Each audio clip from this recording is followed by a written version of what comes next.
আসসালামু আলাইকুম দর্শক, সবাই কেমন আছেন? আশা করি ভালো আছেন।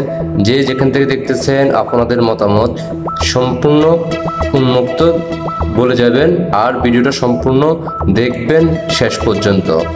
মাননীয় প্রধানমন্ত্রী শেখ হাসিনা বারবার বলার সত্ত্বেও সাধারণ ছাত্রছাত্রী ভাই বোনেরা তখন শোনে নাই, গুরুত্ব দেয় নাই। এখন কেউ হাত, কেউ পা, কেউ চোখ হারিয়ে এখন বুঝতেছে মাননীয় প্রধানমন্ত্রী সঠিক ছিল। তারপরও দুঃখের বিষয় হলো তাদের মুখের ভাষা এখনো পরিপূর্ণ সুন্দর হয় নাই। এখনো তারা মুখে উচ্চারণ করে যে হাসিনা হাসিনা। তোমাদের কপালে আর কি বা থাকতে পারে বলো? মাননীয় প্রধানমন্ত্রী শেখ হাসিনা, সম্মানের সহিত তাকে নাম ধরে তোমার মতামত প্রকাশ করো। ভবিষ্যতে আশা করি আরও বুঝবা, যখন শুধু ইউনুস আমেরিকা তোমাদের টুনটুনি নিয়ে চলে যাবে, বাকিটা আরও বুঝবা। এখনো সময় আছে, সময় থাকতে এখনো নিজেকে শুধরানোর জন্য চেষ্টা করো। এই দেশকে রক্ষা করার জন্য আবারও রাজপথে আন্দোলন করো, পরিপূর্ণভাবে আন্দোলন করো। আর মাননীয় প্রধানমন্ত্রী শেখ হাসিনা যখন দেশে ফিরবে, আশা করি তিনি তোমাদেরকে সম্পূর্ণভাবে চিকিৎসার ব্যবস্থা করবে। এতটুক আত্মবিশ্বাস রাখো। মাননীয় প্রধানমন্ত্রী শেখ হাসিনা বঙ্গবন্ধুর কন্যা, তিনি মুখে যা বলেন তিনি বাস্তবে করে দেখান। আর তোমরা ইতিপূর্বে গত 15 বছর তোমাদের চোখে যে কালো চশমা ছিল তোমরা সেটা খুলে রাখো। এতদিন তোমরা কালো চশমা না থাকা সত্ত্বেও তোমরা অন্ধ ছিলে।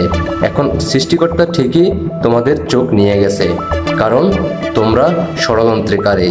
তোমরা অসাধারণ মানুষদেরকে, সাধারণ মানুষদেরকে বিভিন্নভাবে তোমরা হত্যা করছো, আর সেটারে ফল তোমরা পাইছো। সম্মান দিতে শেখো, সম্মান পাবে। দেখতে থাকুন সবাই ভিডিওটা, আর আপনাদের মতামত কমেন্টে অবশ্য জানিয়ে যাবেন। হাসিনার আমলে তো সরকারি হসপিটালে ফ্রি ছিল। হাসিনার আমলে সরকারি ফ্রি ছিল না? হাসিনা তখন পতন হওয়ার আগে বলে নাই সবার চিকিৎসা হবে?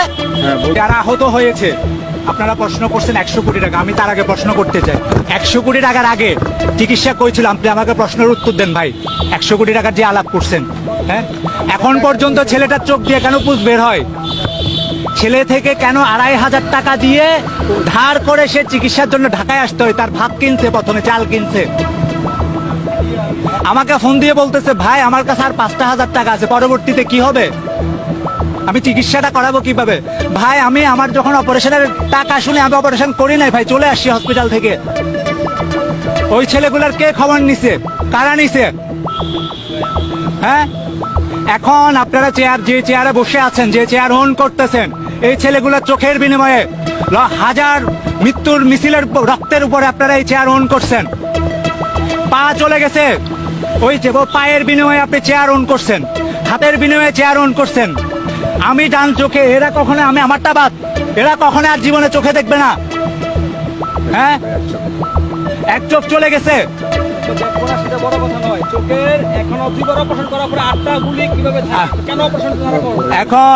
এখন পর্যন্ত চিকিৎসার যে বেহাল অবস্থা, আমাদের স্বাস্থ্যের অবস্থা তো ভঙ্গুর, আপনারা জানেন। এখন গত 17 আগস্ট পত্রিকায় আপনারাই পাবলিশ করছেন আহতদের সম্পূর্ণ চিকিৎসা বিনামূল্যে হবে। আহতদের জন্য প্রত্যেকটা হসপিটালে স্পেশাল ইউনিট করা হবে। আমি দেখি নাই। আমাকে তাহলে কষ্ট করে, আমি তো আন্ধা মানুষ, আমি দেখি না, আমি দেখবো কি? আমাকে একটু দেখান, আমি তো অন্ধ মানুষ। এখন তো ফ্রি বলে জাতি এই যুদ্ধাহতদের সাথে তামাশা করছে, ফ্রি শব্দটা বলে। লজ্জা করে না ভাই? ফ্রি, এই মুক্তিযোদ্ধাদের সাথে আপনারা ফ্রি বলতেছেন, লজ্জা শরম থাকা উচিত। হাসিনার আমলেও তো সরকারি হসপিটালে ফ্রি ছিল। হাসিনার আমলে সরকারি ফ্রি ছিল না? হাসিনা তখন পতন হওয়ার আগে বলে নাই সবার চিকিৎসা হবে? বলছে। আমার আজকে আমি প্রশ্ন করি, আমার এখানে কেন আসতে হয়েছে? এই মানুষগুলোর জন্য কেন লড়াই করতে হচ্ছে? আপনারা যারা সমন্বয়ক বলে প্রত্যেকজনকে আমি চিনি। আমি এত বড় কিছু না, আমারে চিনে না, প্রত্যেকজনকে আমি চিনি। কার গায়ে একটা ফুলের টোকা লাগছে? কার গায়ে একটা ফুলের টোকা লাগছে? তোমরা কোথায় ছিলা? পুরো ঢাকা ইউনিভার্সিটি শুরু থেকে আমি ছিলাম তো আন্দোলনে। হ্যাঁ, আমাকে ডাক্তার অনেক কিছু অ্যাডভাইস করছে, আমি ডাক্তারকে বলছি আমি পারবো না। আমি হতাশ হয়ে আমার বড় ভাই বলছে ভাইয়া তুই এগুলা বাদ দে, এই দেশটা হবে না, তোর চিকিৎসা তোর সুযোগ আছে, তোরে ভাইয়া কালকে বসু তোরে থাইল্যান্ড পাঠাই দি, তুই সিঙ্গাপুর চলে যা। আমি বলছি ভাই আমার এটা দরকার নাই, আমার বাপ একজন ফ্রিডম ফাইটার, আমার বাপ একজন ফ্রিডম ফাইটার, মুক্তিযোদ্ধা। আমার বাপের সেই ইয়েতে আমরা ইয়ে করতে আসছি। আমরা 1 লাখ টাকা, 1 লাখ, আমার কাছে লজ্জা লাগতেছে রে ভাই, কি বলবো 1 লাখ টাকা আর 5 লাখ টাকা। এখানে এই প্রশ্ন কেন আসবে 1 লাখ টাকা আর 5 লাখ টাকার? ভাই আমি এখানে 1 লাখ 5 লাখের জন্য আসি না, আমি আমার ভাইদের উন্নত চিকিৎসার জন্য আসছি। আপনারা এখন পর্যন্ত কয়জন বিদেশ পাঠাইছেন? কয়জন বিদেশ থেকে ডাক্তার আনছেন?